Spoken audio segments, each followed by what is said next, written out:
시청자 여러분 안녕하십니까. 12월 22일입니다. 전옥현의 안보정론 시작하겠습니다. 지금 속보를 하나 전해드리겠습니다. 김정은이가 결국은 이제 크리스마스 이틀밖에 남지 않습니까? 그러다 보니까 본인이 얘기한 대로 새로운 길이 뭔지 보여주기 위한 준비 작업을 착착 진행하고 있는데요. 방금 북한 조선중앙통신이 보도한 내용에 따르면 김정은이가 어제 당 중앙 군사위원회를 전격적으로 소집했다 이렇게 밝히고 있습니다. 이번에 소집한 당 중앙 군사위원회는 제7기 3차 확대회의로 되어 있는데 이 확대회의를 열어가지고 국방력 강화 문제들을 논의했다 이렇게 밝혀졌습니다. 그래서 먼저 북한 중앙통신의 보도 내용을 보면서 제가 분석해 드리도록 하겠습니다. 사실 제가 아침에 일찌감치 나가가지고 좀 활동을 하려고 했는데요. 이 뉴스 제목을 보고 제가 나갈 수가 없어가지고 기다리고 있었습니다. 그런데 지금 방금 나왔어요. 그래서 여러분들께 간단하게 소개해드리고 더 깊은 분석은 또 추가적으로 관련 뉴스가 나오는 걸 보면서 전해드리도록 하겠습니다. 먼저 중앙통신 보도 내용을 보면요. 뭐라고 되어 있느냐. 김정은 동지께서 확대회의를 지도했다. 국가 방위사업 전반에서 결정적 개선을 가져오기 위한 중요한 문제들과 자위적 국방력을 계속 가속적으로 발전시키기 위한 핵심적인 문제들이 토의되었다. 이 내용이 굉장히 중요해요. 이 구구절절히 수식어가 너무 많아가지고 헷갈리기도 하는데 이 내용에 뼈다구가 다 담겨져 있고 이 내용을 이제 풀어보면 핵심적으로 어떤 내용이 될 것인지 나올 수 있습니다. 먼저 여러분들 잘 아시다시피 당 중앙군사위원회 확대회의, 당 중앙군사위원회는요. 국가 국방 관련, 전투 관련, 그 다음에 군 인사 관련 최고의 정책 결정 기구입니다. 이 최고의 정책 결정 기구에서 중요한 내용들이 결정이 되는데 그동안에 보면 김정은 정권이 들어선 이후에 상당히 자주 열렸어요. 2014년도, 14년도, 15년도. 15년도는 2번 열리고, 그 다음에 한 3년 동안 안 열리다가 18년도에 5월 17일 날 열렸습니다. 이때는 이제 미국 간, 남북 간의 정상회담 대화 국면이 진행될 때이기 때문에 열리기도 했고, 그리고 2018년 4월 20일 날 당 전원회의에서 핵경제 병진 노선과 관련된 입장, 즉 경제 병진 노선에서 사회주의 경제 강국 건설 쪽으로 전략의 초점을 옮기는 상황에서 북한 군이 이러한 사회주의 경제 강국 건설하는데 적극 동참하자 이런 취지로 열린 게 2018년 5월 당 중앙군사위원회 확대회의입니다. 그 다음에 2019년 9월 6일 날도 열렸습니다.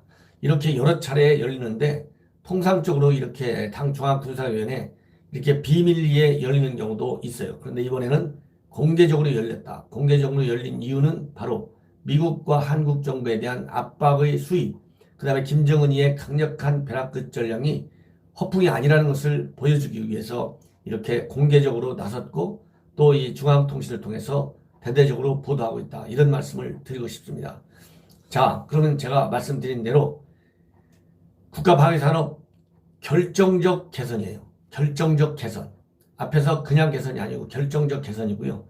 그 다음에 중요한 문제와 자위적 국방력 가속적으로 계속 발전시켜요. 그러니까 속도를 내서 계속 추진한다는 거죠. 그 다음에 핵심적인 문제, 요 핵심적인 문제와 그 다음에 자위적 국방력, 그 다음에 결정적 개선, 이거를 여기가 이 단어들이 키워드예요. 이걸 본다면 미국이 북한이 재래식 무기 개발 속도 면에서 보면 앞으로도 굉장히 가속도를 붙여서 추진한다. 이 가속도를 붙이는 사업은 금년도에 이미 최근 5월부터 실험하고 있는 신종무기 4종 있잖아요. 거기에 플러스 SLBM까지 합쳐서 5개 종류의 첨단 무기 개발, 재래식 무기 개발에 속도를 내서 그 다음에 실전 배치를 앞당긴다. 저는 그렇게 봅니다. 왜냐하면 가속적으로 발전시키는 거거든요. 그래서 이런 도발이 앞으로도 빈번하게 있을 수밖에 없다. 왜? 속도를 내서 실전 배치하려면 실험을 통해서 이 무기가 안정적으로 개발이 되어 있다.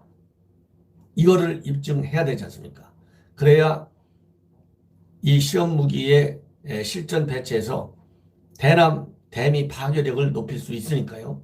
그 다음에 또 하나 이제 핵미사일 전력 면에서 볼 수 있습니다. 핵미사일 전력 면에서는 지금 한 가지는 ICBM과 관련해서 대기권 재진입 기술, 저는 이제 거의 99%가 완성됐다고 봅니다. 나머지 모자라는 1%를 위해서 ICBM 시험 발사 계속할 수밖에 없다는 얘기고요. 그 다음에 SLBM 마찬가지입니다. 지금 현재 바지선에서까지는 시험 발사에 성공했어요. 그래서 이거를 이제 수중 바지선, 그 다음에는 실제적으로 이제 대형 잠수함에서 실전 배치해가지고 시험 발사에 성공하는 거예요. 이런 SLBM 발사 속도를 높이겠다. 그리고 다시 이제 ICBM으로 넘어간다면 지금 현재까지 ICBM과 관련해서는 아직도 액체 연료에 의존하고 있어요. 그런데 앞으로 이러한 기술 속도에 가속을 붙여가지고 고체 연료를 추진하겠다. 이런 얘기로 저는 봅니다. 그 다음에 또 한 가지 뭐가 있느냐. 조성된 복잡한 대내외 형편에 대하여 분석 통과했다. 이거. 조성된 복잡한 대내외 형편. 여기에 김정은이의 고민이 담겨 있는 거예요. 얼마나 복잡합니까? 미국이 마음대로 잘 안 들어오잖아요. 그리고 한국은 완전히 무시해버리니까 이제 숨소리도 안 들리잖아요. 이게 중재 외교 조금 해줘야 되는데 너무나 김정은 입장에서는 현 정부를 무시해버린 거예요. 그러니까 현 정부 그러지 않으면 무능한데 겁먹어가지고 아예 말도 못해요. 그리고 중국이 이 대북 제재 구멍을 술술 뚫고 있는데 김정은이가 생각하는 속도대로 시진핑이가 그렇게 확 뚫어주지 못하고 있어요. 지금 이제서야 최근에 겨우 유엔에 제재 해제 결의안을 낼 정도예요. 그리고 이 제재 해제 결의안 미국의 강력한 반대에 지금 직면해가지고 한 발장도 더 추진되기가 어려운 상황입니다. 그렇기 때문에 김정은이가 볼 때 굉장히 복잡해요. 복잡의 핵심은 바로 뭐냐. 김정은이가 지금 굶어 죽게 생겼어요. 지금 금강산 문제, 개성광단 문제 전혀 진도가 나가지 않고 있지 않습니까? 개성광단 철거해 가라 했는데 한국이 철거해 갈 수도 없고 그렇다고 다 때려 부셔가지고 김정은이가 말한 대로 자기 식대로 건설하기도 또 그렇게 쉽지가 않아요. 그러니까 이런 북한 내 충성 자금이 또 들어오지 않아요. 외화가 고갈돼 있어요. 경제난은 마이너스 4, 5%. 이러니까 대내 또 결속에 이완 현상이 나타나고 있어요. 이러니까 얼마나 대내적으로 대외적으로 김정은이가 어렵냐.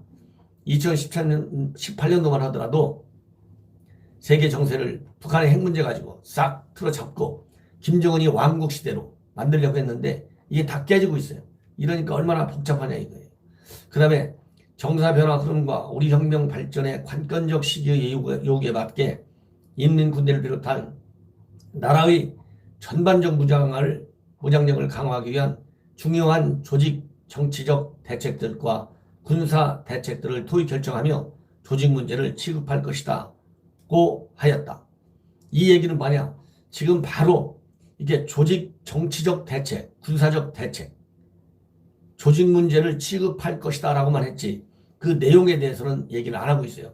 그리고 전반적인 무장력을 강화한다. 그 내용도 또 얘기를 안 하고 있어요. 이 얘기는 바로 뭐냐?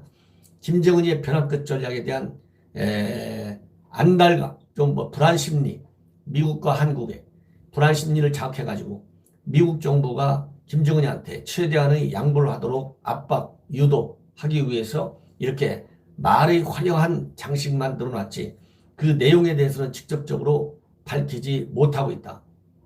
그런데 중요한 것은 군사적 대책과 정치적 대책들이에요. 그 정치적 대책을 얘기한다고 하는 것은 현재 미국 간의 대화 국면 여기서 완전하게 100% 빠져나오지는 않겠다는 겁니다. 빠져나오지는 못하겠다는 거야. 못할 수밖에 없는 환경이에요. 왜? 완전히 대화 문을 닫아버리면 트럼프 여러분 아시다시피 지금 얼마나 다양한 형태의 정찰 활동을 지금 대단하게 지금 수행하고 있잖아요.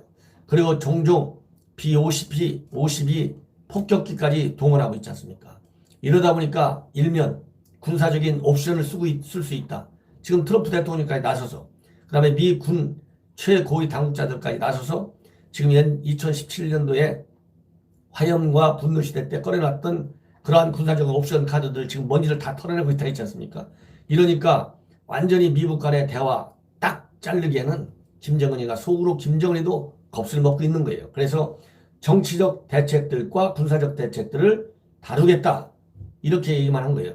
그리고 여기서는 군사적 대책은 뭐냐? 지금 계속해서 군사적인 압박 수위를 높이고 있지 않습니까?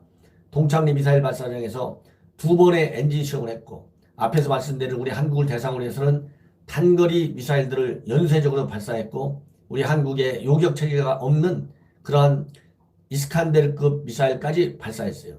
그리고 SLBM까지도 발사했습니다.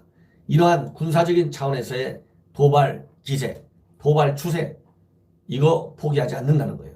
그래서 한쪽에는 대화의, 한쪽에는 군사의 칼을, 이 두 칼을 가지고 김정은이가 말하자면 미국을 상대하겠다. 그러니까 미국이 지금 군사적 카드를 앞세우면서도 군사적 카드를 들이댈 모든 준비를 다 갖춰놓고 있으면서도 비핵화 외교적인 협상 포기하지 않고 있지 않습니까? 제가 얘기했잖아요.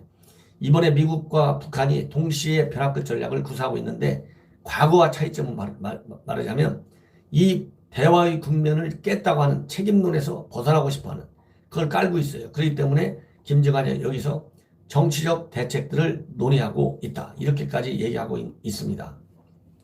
그 다음에 이 회의에서는 당 중앙군사위원회 인사와 군에 대한 조직 개편도 단행했는데 어떻게 나왔느냐? 당 중앙군사위원회 일부 위원들을 소환 보선하였다. 무력기관의 일부 지휘성원들과 분당장들을 해임, 전보, 새로 임명할 때 대한 조직 문제가 취급되었다. 이게 인사했는데 인사 내용은 안 나오니까 나오면 제가 별도로 또 분석해 드리겠습니다. 그 다음에 당의 군사 전략적 기도에 맞게 새로운 부대들을 조직하거나 확대 개편하는 문제, 일부 부대들을 소속 변경시키는 문제와 부대 배치를 변경시키는 중요한 군사적 문제와 대책들이 토의 결정되었다.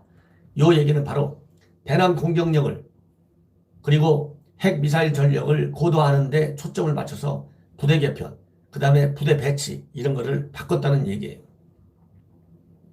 그 다음에 이제 마지막으로 뭐라고 되어 있느냐면 조선노동당 중앙군사위원회 위원들과 조선인민군 군종 및 군단 지휘성원들, 총정치국, 총참모국, 인민무력성 지휘성원들, 인민보안성, 국가보위성, 호위사령부를 비롯한 각급 무력기관의 지휘성원들, 당 중앙위원회 조직지도부 부부장들이 참가했다. 이렇게 되어 있습니다.